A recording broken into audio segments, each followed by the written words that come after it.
Okay, let me tell you a story. On February 28, 2020, a French rapper known as Lalo released a 22-track concept album titled TRINITY. Now, it wasn't Lalo's first album, it was his fourth, but this one was different, and it is the album that made him go from a talented artist with a cult following to one of the pioneers of modern French hip-hop. 5 years later, TRINITY is now considered to be a modern classic, so much so that the specific sound and identity of the album became kind of its own subgenre of rap in France.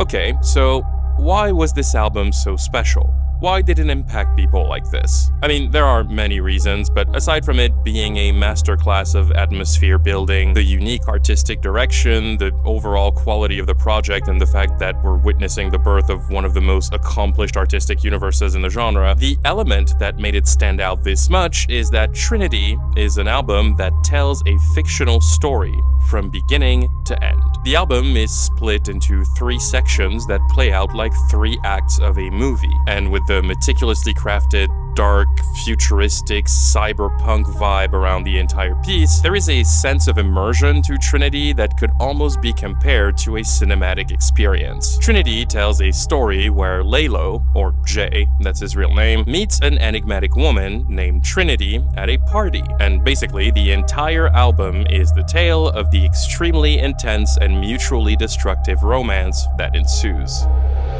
Esprit, je peux te demander c'est qui la meuf l'autre soir là?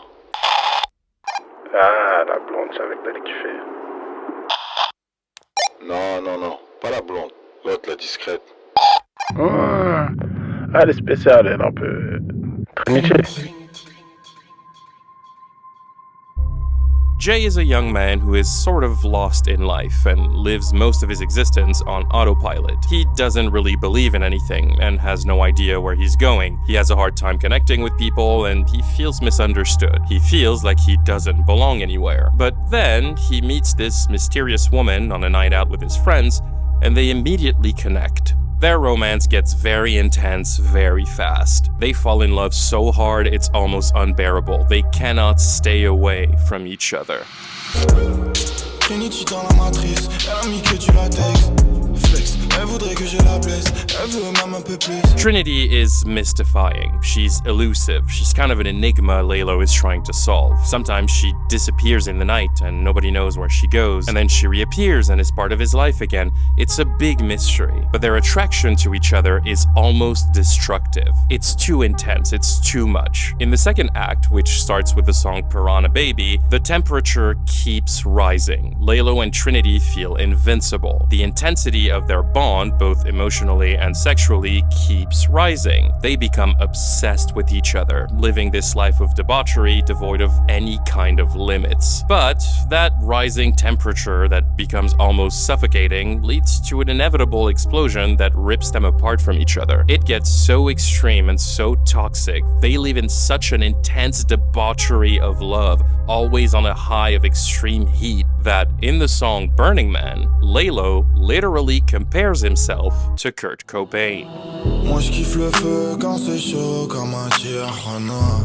Quand ça secoue les cheveux comme le chanteur de Nirvana. Long story short, you start to realize that their relationship cannot continue to go up in intensity. Despite their love for each other, they're going to implode if they keep going, and that's exactly what happens in the song Aconizer, a song that is designed to be aggressively suffocating. The temperature is so high, the intensity reaches such summits that the song itself crashes, signaling that there was a rupture in the flow of their love story. J'aime dans la piscine, flow 458 Italie, je fais du feu dans la cabine.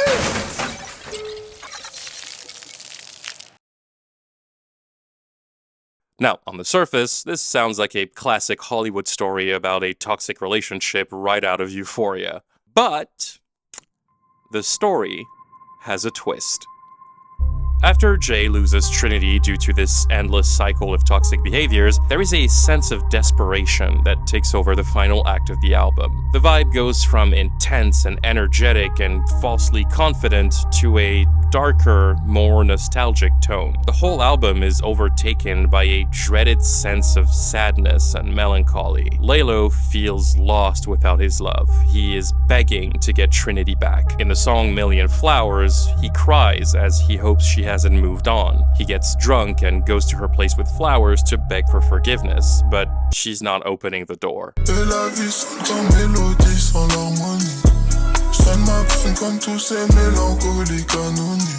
He's afraid that he's too late, afraid that things went too far. He desperately wants to change, but he always messes up, and he can't bear the thought of her getting with another guy. But his sense of desperation feels misplaced. It feels wrong. Jay seems to be confused about their breakup, as if he doesn't fully understand what led them to it, or how it even happened in the first place. He's aware that he made mistakes, but he also feels like he did everything right, and yet he's still losing her. But he doesn't talk about it like it's a relationship. He talks about doing everything right as if he had the right settings. And then, before the final song, you get this strange interlude where you hear a conversation between Jay and Trinity. And suddenly, everything makes sense. Pourquoi tu me fais ça? Tu le sais. Tu cherches la réponse. Mais c'est la question qui nous guide. Tout ce qu'on a vécu, c'était réel au moins. Les concepts de réalité et de virtualité sont très flous pour moi. Je suis désolée. Mais t'es quoi en fait? T'es qui? Je suis TRINITY, logiciel de stimulation d'émotions.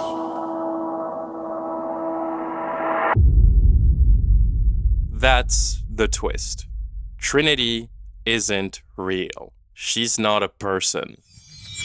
She's a program. A program designed to make people feel emotions. And that's when you realize that the entire album is Lalo having a digital experience, where an artificial intelligence transmits emotions to him, makes him feel this entire story, makes him feel that intense love. And it's like a drug to him. He's addicted to the rush. He consumes those emotions. Suddenly, this entire theme of him not having any limits in his debauchery takes a whole other meaning. He's become so addicted to this program that he can no longer separate Trinity from reality, and that completely crushes that weird hope you have for him to get her back. He can't get her back because she doesn't exist. She was just content. She was just a piece of something that is meant to be consumed, to be experienced. And he desperately wants this program to tell him that what they had together was real, because he has nothing else. This way the story has of making you root for them against all odds, of conditioning you to believe it'll all be fixed like any other love story, any other hopeful romance,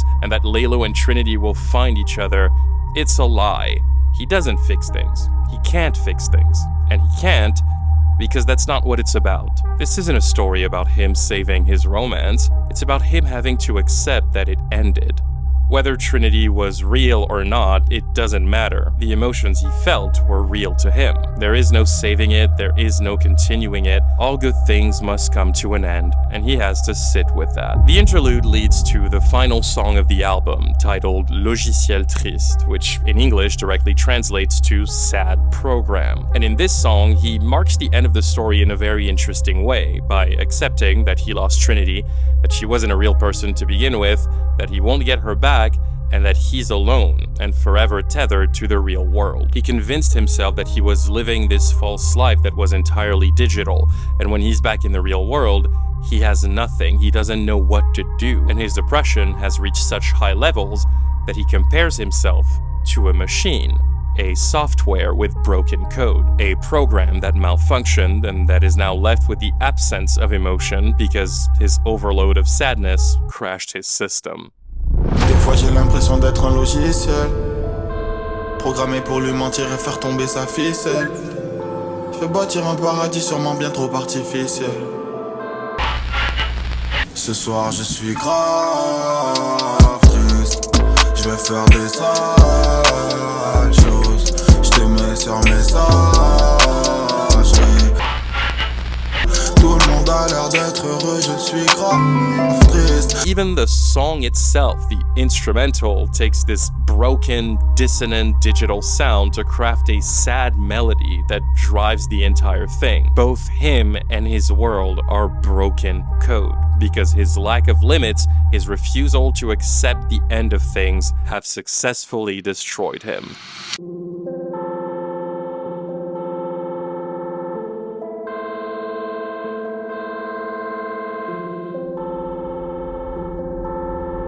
Jay is now a man that is so empty inside that he turned to a program to feel things. But emotions are very real, no matter where they originated from. And once the program does its thing, once the story comes to an end, there is nothing left for him but to accept it.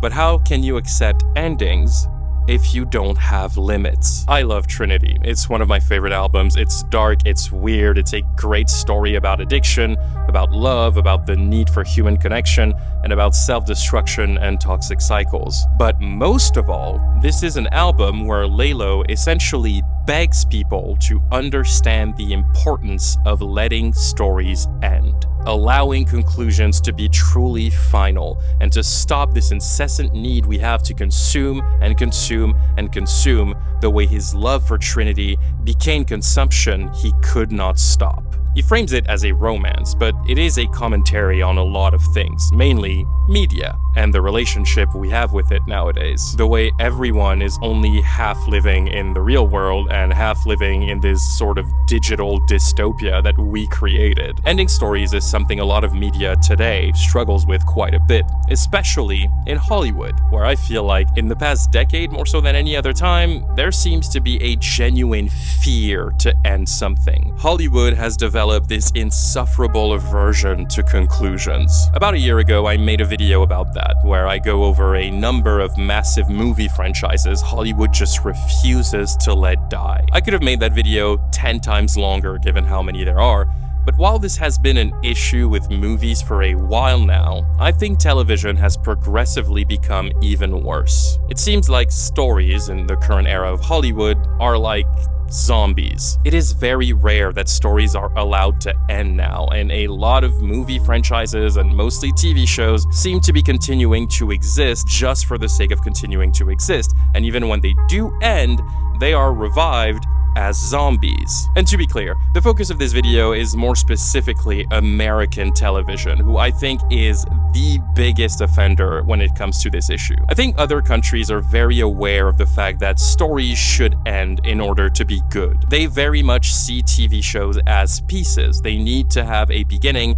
and an end so that they can then exist as a complete thing people can look back on. They still find a lot of value in the legacy of their stories. But that's kinda gone in America, and we've been feeling that absence of respect a lot, especially in the last handful of years. But it's kind of always been a thing. The very model of television in America was making it difficult for stories to end, because in that model, a successful series is a series that runs for as long as possible, not a series that tells a good, complete story. We're gonna dive into that topic because I have some stuff to say, but first, I want to take a quick moment to thank today's sponsor, the homies over at Raycon! Oh yeah, you know who it is. You know we're about to talk about the best everyday earbuds in the game, my guy. And listen, Raycon doesn't stop at being the best, okay? They keep pushing the limits. They keep putting the bar higher with new features to improve your experience, like their new amazing models with active ergonomic designs, their active noise cancellation, which is perfect for traveling, and their amazing quick charge feature for people on the go.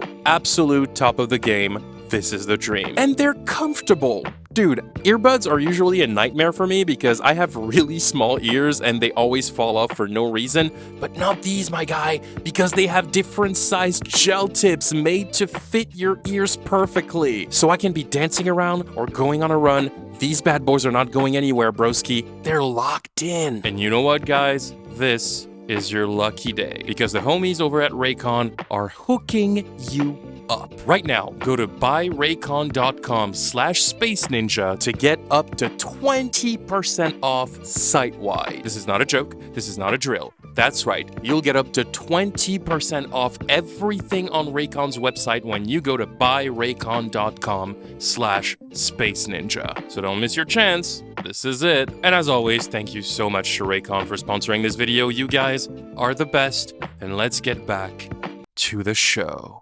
I've always said there are a lot of American shows that would have been much better if they were just shorter. There are plenty of shows that would stand as higher than legends if they'd just known when to stop. And yes, I know I'm not teaching anything to anyone here. Everybody knows that ragged reality. There's a reason why we call it show business. The people at the top of this realm don't give a shit about art and stories. They just want to make money. So they created a business model that ensures they make money, even if they have to sacrifice everything else in the process. It's been a sort of indirect recurring theme on my channel since I started it back in 2021, a recurring theme that I never fail to mention, and that theme is my absolute disdain for stories that refuse to end. More specifically, when it comes to American television, the tendency of forcing shows to exist past their initial idea. And I think that is one very specific flaw that is becoming kind of impossible to ignore. And I could use so many shows as examples, whether they be from recently or from like 20 years ago. One Tree Hill didn't need to continue post-high school. The Mandalorian should have ended when he accomplished his mission in season 2. It was a perfect finale because it was the natural ending point of the story. That 70s show should have ended when Eric left Point Place to go to Africa. That extra season was bullshit and ruined everything. Suits should have never gone past 4 seasons. Finishing this show was a fucking chore, which is insane when you remember how badass it was in its early seasons. Why it got 9 seasons when 3 of the 5 main characters had already left the show will always escape me. Once Upon a Time is about 7 seasons too long, and there are 7 seasons total, so you do the math. Gossip Girl would have been a perfect show if it had just been that 1 season. You can actually watch season 1 and consider the finale the end. It actually works quite flawlessly as a series finale. Pretty Little Liars quite literally forced itself to live past its own concept, and everybody agrees seasons 6 and 7 are an incoherent mess that had no reason to exist. And the show had already gotten pretty bad by that point, so you can only imagine. The Handmaid's Tale is officially too long, and I stopped caring. This show was fucking spectacular. There's absolutely no reason this needed to be 6 seasons. Everybody can feel this show dragging for no reason. La Casa de Papel should have been 2 seasons. That ending was pretty fucking cool, and the show was still somewhat believable at the time. Sex Education should have been a 1-season miniseries. Scandal should have been a 1-season miniseries. Prison Break should have been a 1-season miniseries. And speaking of which, let's talk about this tendency Hollywood has to release shows as limited series, only to come back on their word when that limited series becomes a hit, and then they force them to continue a story that is already over. 13 Reasons Why was supposed to be a 1-season limited series, and it should have continued to be that. Big Little Lies was initially supposed to be a limited series, and as such, it is a 10 out of 10 show, but it became way too big and got way too many accolades, so HBO renewed it anyway. Season 2 isn't bad by any means, but it's meandering and it feels unnecessary. And apparently we're getting a season 3 for some fucking reason. Season 2 came out like 6 years ago. What are we continuing this for? I have made a 2.5-hour video breaking down every reasons why continuing Stranger Things past season 1 when it was designed to be 1 season was the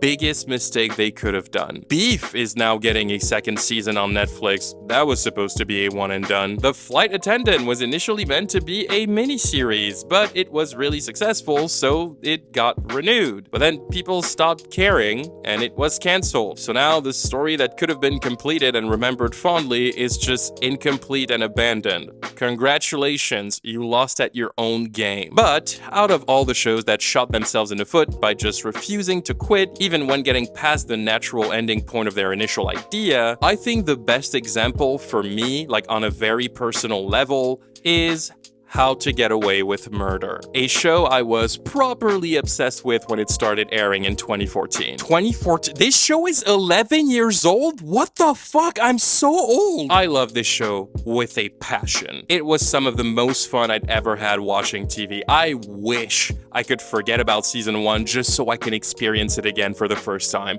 I will never forget how it made me feel. If How to Get Away with Murder had been a 1 or 2 season series that stuck the landing just like season 1 did, it would without a doubt be one of my favorite shows of all time. It is absolutely ridiculous how hard this show went in its early years. Unfortunately, though, it wasn't a 1 or 2 season limited series. The show kept going and kept going and kept going, despite the fact that it had a pretty limited concept. A great concept, don't get me wrong, but a limited one. Not every idea is good to make a show that is like 5 seasons plus. And this show refusing to conclude genuinely hurt me. How to Get Away with Murder is probably the first TV series I dropped because I felt like the story they intended to tell was over and they were just continuing it for the sake of continuing it. I quit on the show 1 episode into season 4. I watched it and something in my brain just went,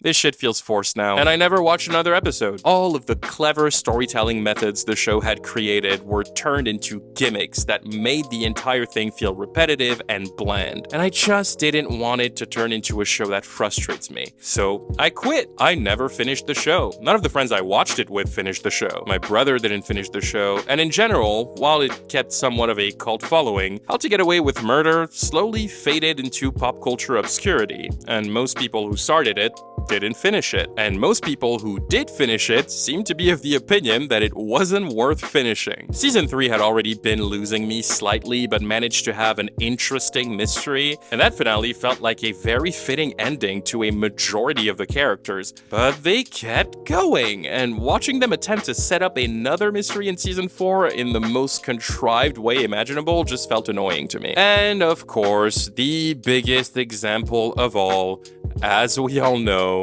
is, say it with me kids, Supernatural. For those who don't know, Supernatural was created by Eric Kripke, who is now more famous for making The Boys, and he was the showrunner. Kripke had a very specific vision of what this story would be. He wanted to tell the tale of 2 ghost-hunting brothers who go on a mission to find their missing father, a mission that eventually leads them on a path to saving the entire world. You first meet the brothers as they fight evil spirits and other supernatural entities. Oh, that's the title! And eventually, they discover the existence of stronger and stronger forces, from vampires, wendigos, and sirens to the incarnation of the 4 horsemen of the apocalypse, and you follow them as they repeatedly save the day, working their way up to eventually having to face their final and their most dangerous enemy, the devil himself. That was Eric Kripke's story. He planned a 5-season series where the final boss would be Lucifer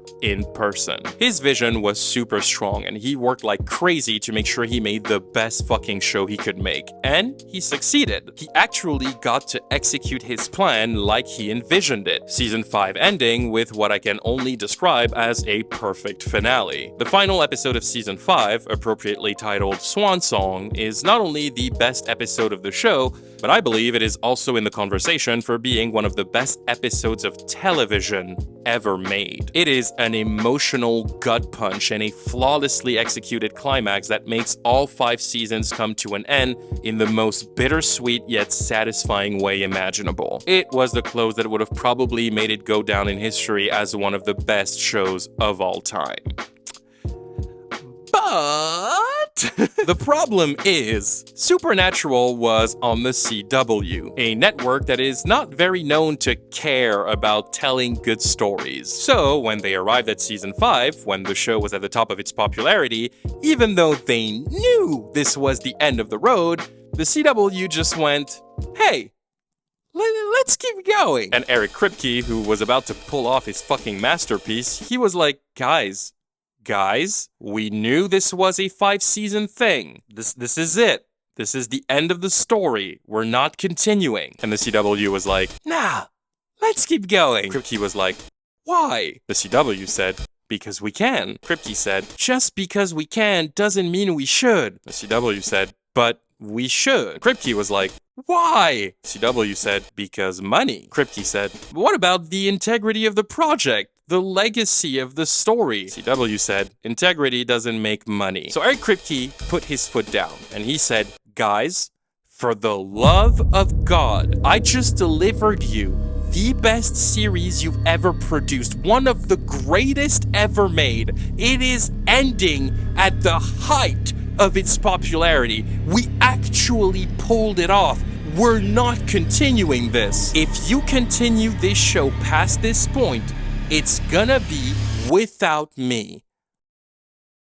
And the CW looked at him, took a long pause, and said, okay, fuck off then. So Eric Kripke left the show, and the CW went on to make 10 more seasons of Supernatural. 15 seasons total, completely ruining the legacy of what should have been one of the greatest endings in TV history. And I don't know if you've seen the actual ending of Supernatural, the series finale in season 15. Most people haven't. But holy shit. The fact that they managed to make an ending this shitty, knowing that they had initially pulled off a perfect send-off, is one of the most frustrating things in the world to me. There are a lot of other shows that face a similar fate, by the way. I think for a lot of people, Lost kind of went on for too long and lost its way in the process. There's obviously The Walking Dead that lasted 11 seasons, and this show only ended because of a legal issue and was separated in a number of spin-offs that continue its story in various ways. They have no end in sight for this story, and I don't know a single person left around me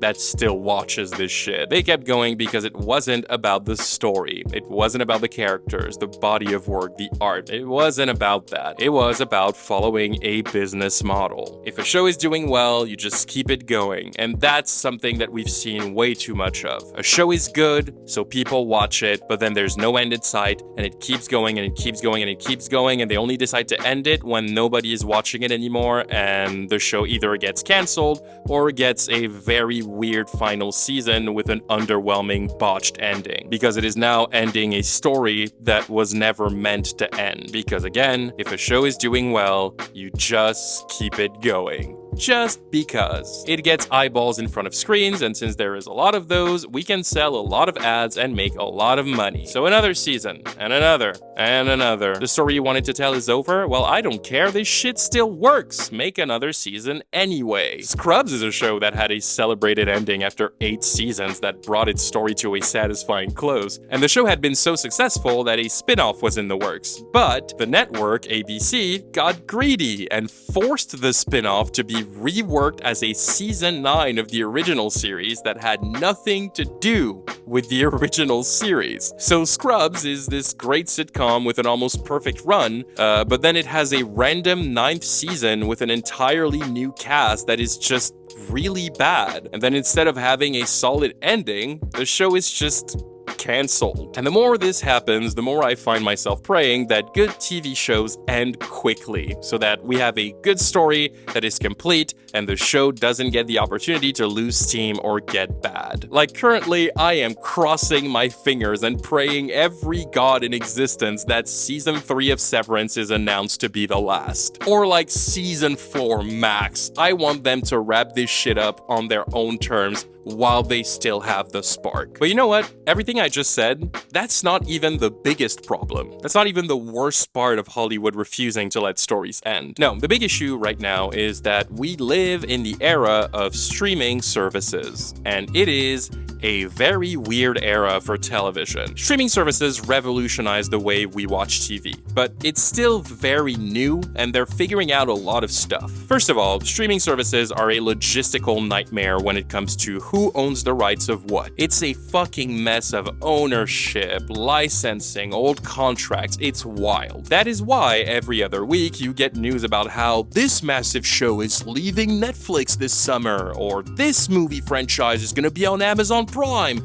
but only the first 3 movies in the franchise, the others are gonna be on Paramount Plus or some shit. It's a lot of bullshit because nobody really knows how this stuff is supposed to work. They're still building their business model, and because these companies want as many people as possible to subscribe so that they can make money, they're all battling each other to get rights to get stuff that brings people. Every streaming service wants to be the streaming service that has the Harry Potter movies. Every streaming service wants to be the one that has Friends or The Office. And because there are different rights for different regions of the world, it creates this insanely bizarre black hole of availability in this broken business model. For example, I live in Canada, and here there is literally no way, no platform for me to legally watch That 70s Show. It's my favorite sitcom of all time, and I just can't watch it. It's not on Netflix, it's not on Amazon Prime, it's not on fucking Crave, it's not on Apple TV Plus. As far as Canada is concerned, That 70s Show does not exist. I can't watch it anywhere. So because they know it's a big old mess, over the last few years, streaming platforms realized they needed to change their strategy because pre-existing media is too volatile currently. They need to create stuff that will be 100% theirs and that people will tune in for. But making new, original stuff is tedious. It's difficult to convince people to tune in for that. They understood they had new platforms to promote, and they knew they had one weapon to get people to subscribe to them. And that weapon is unused IPs. All of the studios collectively came down with the exact same strategy to get people on their streaming platforms. One single order of action. Reboot literally everything. Let's dig into our studio's IPs. Let's find what we actually have the rights for and let's reboot it. Let's make a sequel. Let's make a prequel. Let's make a remake. Everything, every piece of media, every intellectual property we own that was popular in the 80s, the 90s, the 2000s, fuck it, even the 2010s, even if it was 2 years ago, bring everything back. Anything that had a fan base, let's revive this shit. What? Legacy? Who gives a fuck about legacy? Let's ruin legacy if it makes us money, my guy. That's what we're all about. Turn everything into a franchise. Reboots, spin-offs, revivals, sequel series, animated adaptations of live-action shit, live-action adaptations of animated shit. Whatever it is, we need recognizable names on the platforms, and we need it yesterday. That's their strategy. Anything that is even slightly recognizable, from a big series that ended to a random one-off B-movie that had 15 minutes of fame back in 1991, all of it is to be turned into a franchise that is exclusive to their platform. Every story that has ever ended is to be unended. We don't let anything end because everything is exploitable. That's all they thought about to get people on their platforms. It's their one and only strategy. And it is a bad strategy, which is something that they have been proving repeatedly over the last few years. Tell me if you've heard this scenario before. A classic TV show or franchise is being rebooted with a new series by a streaming platform. It creates a short moment of hype, sometimes even controversy, but people are talking. People are curious. After a time of wait, the reboot comes out, and it's kinda mid. It doesn't have the heart of the original, the characters don't feel the same, or the new characters feel like contrived rip-offs of the previous ones. Long story short, it's just an incredibly underwhelming experience for everybody. But because people got curious and tuned in to see what the reboot was going to look like, even though it was poorly received, the season did well enough in terms of audience numbers. So the reboot is renewed for a second season. A year or two later, that second season comes out, but this time, people are not curious. They already know what this is. They already know they're not interested. Nobody cares. So, nobody watches it. And as a result, after that second season, the reboot is cancelled and almost instantly forgotten. Does that sound familiar? I like to call this phenomenon the two-season curse, and, well, Let's take a look at TV reboot/remake/sequel series that came out just in the last 5-ish years. Fate: The Winx Saga, a live-action reboot of Winx that came out in 2021, was cancelled after 2 seasons. That 90s show, the sequel series to that 70s show about the kids of the previous main characters, was just cancelled a couple months ago after 2 seasons. How I Met Your Father, the spin-off of How I Met Your Mother starring Hilary Duff, 2 seasons and goodbye. Gossip Girl 2021, the bane of my existence, cancelled after 2 miserable seasons. Quantum Leap, the reboot of the 1989 cult classic time travel show, lasted 2 seasons before getting cancelled last year. Velma, the animated reboot of Scooby-Doo, dead after 2 seasons. Pretty Little Liars, Original Sin, the reboot/sequel series to the massive Pretty Little Liars, was obliterated out of existence after 2 seasons. The reboot of Frasier, a classic sitcom from the 90s, dead after 2 seasons. Did you guys even remember there was a Twilight Zone reboot in 2019 made by Jordan Peele? Yeah, it lasted 2 seasons, but I'm pretty sure by the time it was cancelled, nobody even remembered it existed. Saved by the Bell had a revival series in 2020. It died after 2 seasons. The 2021 reboot of Fantasy Island, a classic mystery TV show from the 70s, cancelled after 2 seasons. I can keep going all day. The point is, it has happened too many times for it to just be a coincidence at this point. This is clearly a massive flaw in their strategy, but Hollywood is slow. It always takes them forever to understand their own bullshit, especially when it's such a widespread cry of desperation. And keep in mind, I only named the reboots and spin-offs that lasted 2 seasons. Some of them lasted 1, some of them lasted 3, but they've all been cancelled. True Lies, Is Dark Materials, 24, MacGyver, Snowpiercer, Pitch Perfect, The L Word, iCarly, Walker Texas Ranger, Magnum PI, and other reboots that are so random they could be an SNL skit. I bet you guys didn't even know there was a Step Up TV show that came out in 2018 and ran for 3 seasons, or a Grease TV show that came out and immediately died in 2023. I Know What You Did Last Summer got a TV reboot that was cancelled so fast nobody noticed it, and now the studio opted to try again just a year later by making a sequel reboot to the original movie with the original cast returning. And that's not even it! You've probably heard the news about a week ago that Buffy the Vampire Slayer is getting a sequel series with Sarah Michelle Gellar returning. The news broke on February 3rd, and let's just say that even among the biggest fans of Buffy,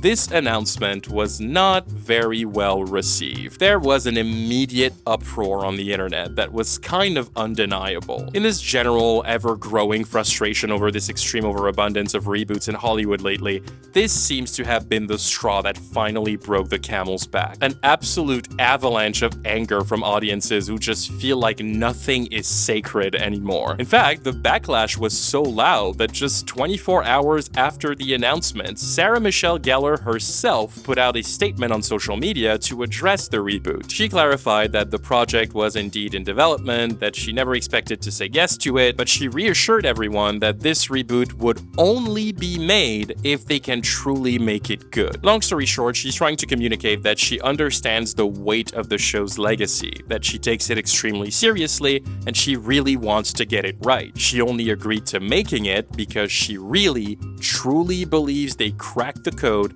and have something great. And look, I love Sarah Michelle Gellar, and I believe that she means it when she says she really thinks this is gonna be good. I don't think anyone is mad at her. This collective groan of disappointment just comes from the fact that yet another streaming platform is digging a beloved IP from its grave and reanimating it as a pop culture zombie in a desperate attempt to get people to subscribe to their thing. Sure, it's the game, it's the business, but like I said, nothing is sacred anymore, and these reboots are always botched. They know they're going to ruin it, but they don't care, and they don't seem to get it despite the fact that 99.9% of these atrocities are failures they're forced to cancel. They don't seem to be showing any sign of stopping this. Apparently, we're getting a sequel series to One Tree Hill. Dexter is coming back.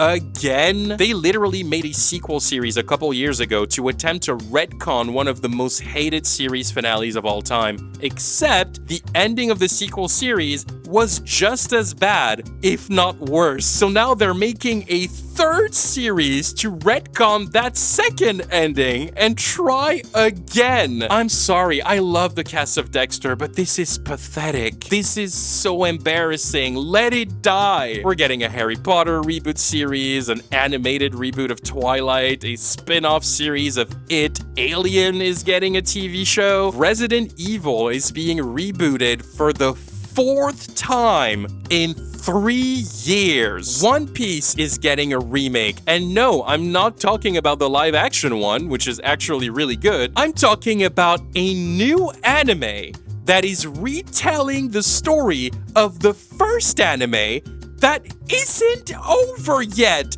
Because the manga isn't even over. We are getting to the point where we are rebooting things that haven't even had the opportunity to be completed first. There's going to be 2 One Piece anime telling the exact same story, airing on television at the same time. What are we doing? We are in the zombie era of Hollywood. Every major project that comes out is just the reanimated corpse of a story that was already over. Hi, Editing Space Ninja here. I just wanted to let you know I recorded this video a month-ish ago. And since then, I've been editing it. It's been a whole process. And in the last 48 hours alone, we got an announcement that a prequel series to Friday the 13th is on the way. And just a few hours ago, on Friday, so Valentine's Day, happy Valentine's Day, by the way, a sequel to The Goonies is coming. The fucking Goonies. So yeah, this problem is not going anywhere anytime soon.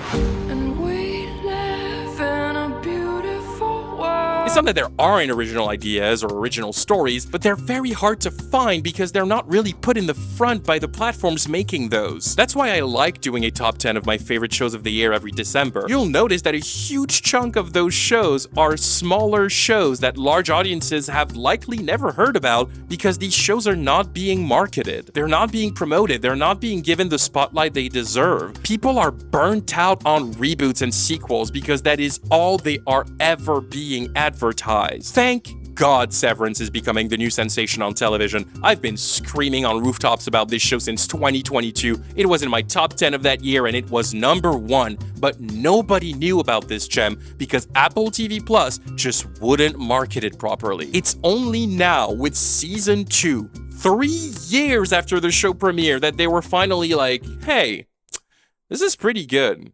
We should probably push this thing more. And now they're marketing the shit out of it. And good. I truly believe Severance is the best show on TV right now. Shrinking is easily one of the best shows of the 2020s, and it's gotten a bit more popular this year, but is still criminally underrated, largely because it is also not marketed the best. Scavenger's Reign is one of the most soulful, unique animated series we've seen in years. It is a spectacular, emotional, philosophical space opera, but nobody watched it, and it was cancelled after 1 season. Look, I've talked about all this a lot on the channel, and as a result, a bunch of you guys have DM'd me on Instagram or commented on videos asking if I could make a list of completed series that didn't go past their initial idea for no reason. So, if you are looking for shows that are self-contained, not too long, that don't go on forever, and only focus on telling a great story from beginning to end, here is my suggestion list for you. Fleabag is a masterclass of human exploration. It's a witty comedy about a very flawed woman who is desperately trying to get a hold of her own life. This show is funny, sad, unexpectedly touching. It manages to portray and explore some of the most complex human emotions you can think of,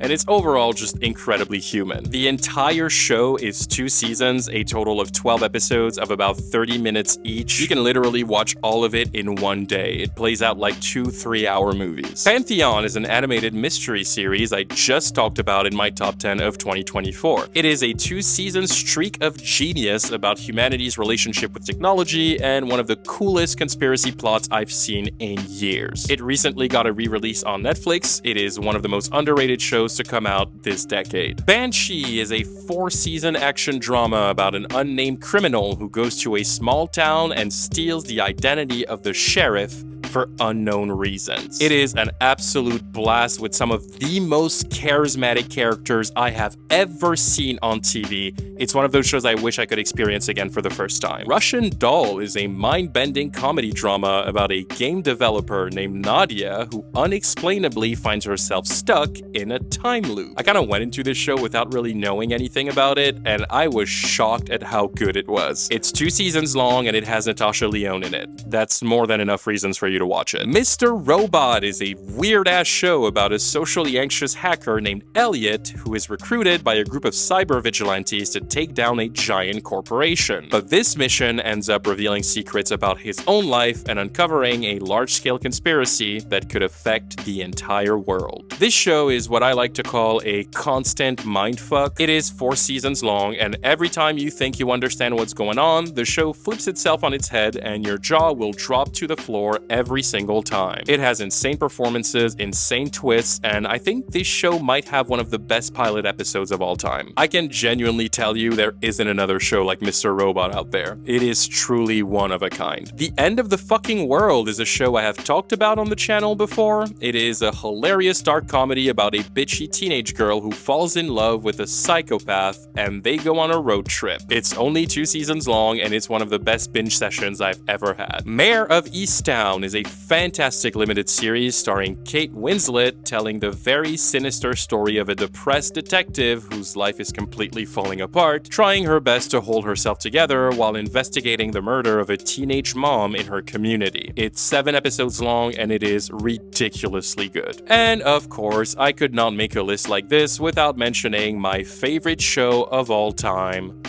Dark, an untouchable masterpiece from Germany about the mysterious disappearance of a kid in a small town named Winden. A disappearance that nobody can explain, but trust me, when you realize what is actually going on in this show, when you start peeling off the layers of this mystery, your mind will be blown beyond recognition. Dark is perfect from beginning to end. Not a single second of this show is anything less than flawless. It is only 3 seasons, the show is treated like a trilogy, and it genuinely completely changed my life. And in addition to this, you have all the more popular ones like Arcane, The Queen's Gambit, Ted Lasso, The Good Place, Breaking Bad, Succession, watch Succession, I swear to God, Avatar: The Last Airbender, The Haunting of Hill House, Emily in Paris, I'm kidding. You can also take a look at this video I made about underrated shows people need to watch a couple of years ago. Most of them are completed series and are just amazing. And you can also just watch my top 10 videos of the year. I've made 3 of them so far, and there's a bunch of those in there too. The point is, Hollywood needs to return to a time where it actually valued the integrity of the stories that it brought to screens. We desperately need to go back to understanding the importance of ending stories, to value the legacy of something that has ended, and respecting that ending. Like Buffy the Vampire Slayer, like Harry Potter, like Alien, like Lalo in Trinity.